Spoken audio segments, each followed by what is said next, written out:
Khoza. Igama lami nguLihle nguKhoza. Ngwakhona la endaweni. uJesu Kristu inkosi. Ziningi izinto umuntu angayibonga uNkulunkulu. Izwi lenkosi lithi asifunde ukumbonga uNkulunkulu ngaphansi kwazo zonke izimo ngoba kusuke kuyintando yakhe ngathi. Oqala nje ngizobonga impilo ukuthi ngiyaphila kuze kwaze wafika lesikhathi ngiphila. Kumusa kaNkulunkulu lo. Okwesibili ngibonga ukuthi ngizalwa abazali labo bangizalayo abamkhetha uJesu bese bancane. Base basikhulisa nathi ngaleyo ndlela. Ekufakazela izwi elithi khulisa umntwana ngandlela akayoba yimi esemdala. Nami ngabambeka lapho. Umusa kaNkulunkulu wangibamba ngenxa yokuthi abazali balalela. Okubufakazi ke ngoba kuyakhuthaza ngoba nami sengumzali senginabantwana. Okusho khona ukuthi nami mengibakhulisa ngendlela engifisa ukuthi babe yiyo bese bebadala. Lokhu ubaba noma abakuthola kuJesu kudlulele kumina kuyodlulela nakubona. uJesu Kristu inkosi. Ngithi angikuveze ukuthi izwi elingikhuthaze kakhulu. Izwi leli elikhuluma ngoPaul noSilas naku besejele. Naku becula kuvuleka amagate. Iphoyisa leli lalibagadile lathi melithuka selibona amagate esevulekile lathuka lafuna ukuyibulala. Base balivimba bathi angayibulali bakhona basaphelele. Lithe mase libuza ukuthi lona lingenze njani ukuthi likwazi ukusindiswa. OPaul bathi kulo ukuthi usindiswe ukholwe inkosi uJesu. Wena kanye nomndeni wakho niyokusindiswa. Abasho ukuthi yena yedwa uzosindiswa kodwa kanye nomndeni wakhe. Okuhamazwi lawo angikhuthazayo ekuthenini njengoba nami insindiso sengiyitholile ingoba insindiso iBhayibheli liyasithembisa ukuthi akubona kuphela labo abasindisiwe kodwa kanye nemndeni wakho. Okunginikeza ithemba lokuthi nami nomndeni wami uzosindiswa. Okusho ukuthi ngelinye ilanga nami angingasho ukuthi ngelinye ilanga ngiwumuntu othi mina nomndeni wami somkhonza uNkulunkulu.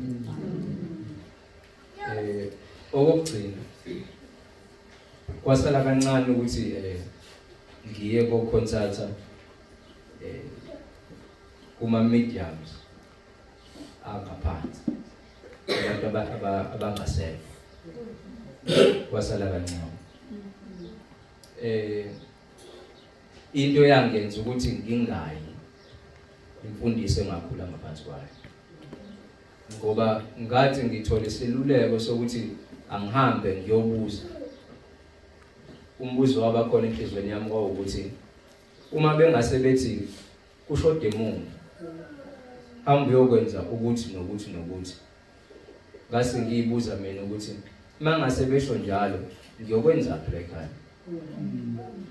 Number 2 ngoba ke ngeke ngikwazi ukwenza ekhaya kaKhoza ngiyokwenza komalume ngoba phela nakomalume bakholini. Ukuthi kwangima ke ekuthenini angingayingeni lo nje. Kodwa ngaphezulu kwakho konke okunye ngeza ngazobuza. Ngabuza abanye bobaba bami ngababuza ngathi aningitsheleni ke ngoba nakho phela singabantu abamnyama sikhule sazi ukuthi abantu abamnyama baphila ngendlela yesintu.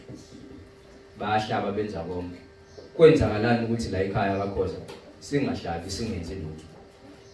Base bangiveza ukuthi kokhokho bethu kwakuthi mekwenziwa imisebenzi esikhundleni sokuthi lezi zinto abayicelayo eziyizinhlanhla zenzeke kwakuba khona ibhadi.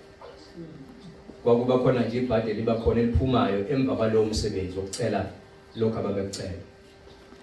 Okusho ukuthi bangiyala ukuthi angingayingeni ngoba kusho ukuthi bona njengoba babekade bethi bayahlaba izinto zabo zingabalungeli, mina mangabe ukuthi ngiyaqala lokhu la kuyomela ukuthi ngingaqali ngilungise okwami, kuyomela ngiqale ngiyele emuva lokho kwakubahlula bona ngilungise khona kuze kulunge kuyimanga ehla njalo ngize ngifike la kumina.